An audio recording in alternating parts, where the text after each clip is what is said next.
Hello guys, welcome back to my channel. तो आज हम आ चुके फिर एक नए वीडियो के साथ, हम जिसके बारे में आज बात करने वाले हैं वर्ल्ड का लार्जेस्ट ई कॉमर्स साइट के ओनर जेफ बेजोस। चलिए शुरू करते हैं 100 days 100 billionaires challenge day 3 series number 3। तो गैस, हम पुराने स्टोरी से आगे की स्टोरी लाइन बनने वाले हैं। तो उनका करंट नेटवर्थ और वीडियो में दिखाया गया नेटवर्थ में थोड़ा डिफरेंट आ सकता है, तो आप नेटवर्क पर ध्यान मत दीजिए, स्टोरी लाइन को देखिए।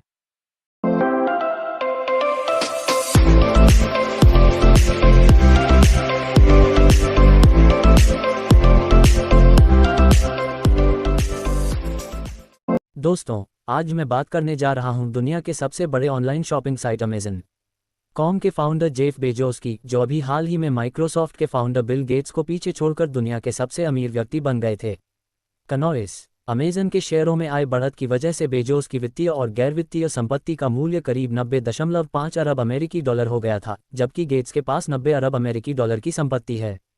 हालांकि बेजोस कुछ ही देर बाद फिसलकर फिर से दूसरे नंबर पर आ गए, क्योंकि अमेज़न के शेयरों द्वारा बनाई गई बढ़त फिर से कम हो गई थी।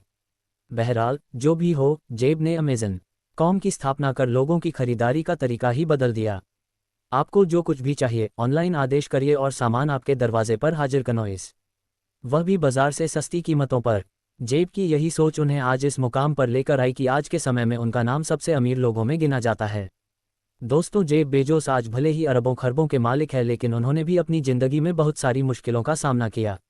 बेजोस, जिनका जन्म एक नाबालिग मां की कोख में हुआ और 18 महीने की उम्र में ही उनके पिता उन्हें बेसहारा छोड़कर चले गए। आगे चलकर सौतेले पिता की छत्रछाया में उन्होंने पढ़ाई की, तो वहीं नाना के यहाँ रहकर अपनी छुट्टियां बिताई और फिर अच्छी खासी नौकरी छोड़कर ऑनलाइन बिजनेस में कूद पड़े। तो चलिए दोस्तों, बेजोस के इस उतार चढ़ाव भरे सफ़र को हम शुरू से जानते हैं। जेफ बेजोस का जन्म 12 जनवरी 1964 को अमेरिका के न्यू मैक्सिको में हुआ था। जब वे पैदा हुए थे उस समय उनकी मां जैकलिन है स्कूल में पढ़ाई कर रही थी और उनकी उम्र केवल 17 साल थी। उनके पिता का नाम जॉर्जेंस था, जो सिर्फ 18 महीने की उम्र में उन्हें और उनके मां को बेसहारा छोड़कर चले गए। जिसके बाद कुछ सालों तक जैकलिन यानी उनकी मां ने उन्हें अकेले संभालना, और फिर जब वह 4 साल के हो गए तब उन्होंने मैगुएल बेजोस नाम के आदमी के साथ फिर से शादी कर ली, कनॉइस, जिसके बाद जेफ अपना सरनेम बेजोस लिखने लगे। शादी के बाद उनका पूरा परिवार ह्यूस्टन शिफ्ट हो गया और मिगुएल वहां एक इंजीनियर के रूप में काम करने लगे। दोस्तों, जेफ के अंदर शुरू से ही नए नए चीज़ों को जानने का शौक था। वे अपने खिलौनों को खोलकर अलग अलग कर देते और फिर उसे जोड़ते रहते थे। दरअसल वे जानना चाहते थे कि कोई भी चीज़ काम कैसे करती है। वे शुरू से ही अपने उम्र के बच्चों से काफ़ी अलग थे। जेफ ने रिवरॉक एलिमेंट्री स्कूल से अपनी शुरुआती पढ़ाई की और अपनी छुट्टियां उन्होंने अपने नामा के वहां बिताए। कनॉइस, उन्होंने शुरू से ही अपने आप को टेक्नोलॉजी में प्रूव किया। बचपन में अपने भाई बहनों से अपने कमरे की सुरक्षा के लिए उन्होंने एक इलेक्ट्रिक अलार्म भी बनाया। आगे चलकर उनका परिवार फ्लोरिडा के मियामी शहर शिफ्ट हो गया, जहां जेफ ने पॉल्मेटो हाई स्कूल से अपनी पढ़ाई शुरू की। में पढ़ाई करते समय उन्होंने यूनिवर्सिटी ऑफ फ्लोरिडा के साइंस ट्रेनिंग प्रोग्राम में पार्टिसिपेट भी किया, जहां उन्हें 1982 में सिल्वर नाइट अवार्ड से नवाजा गया। दोस्तों, हमेशा एक इंटेलिजेंट स्टूडेंट्स में गिने जाते रहे हैं। स्कूल के दिनों से ही उनका ध्यान हमेशा किताबों में ही रहता था, लेकिन ये बात उनके माता पिता के लिए एक चिंता का कारण बन गई थी। इसीलिए उन्होंने जेफ को फुटबॉल सिखाना शुरू किया।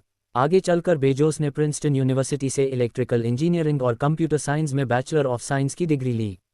1986 में ग्रेजुएट होने के बाद बेजोस ने कंप्यूटर साइंस के क्षेत्र में ही वॉल स्ट्रीट में काम किया।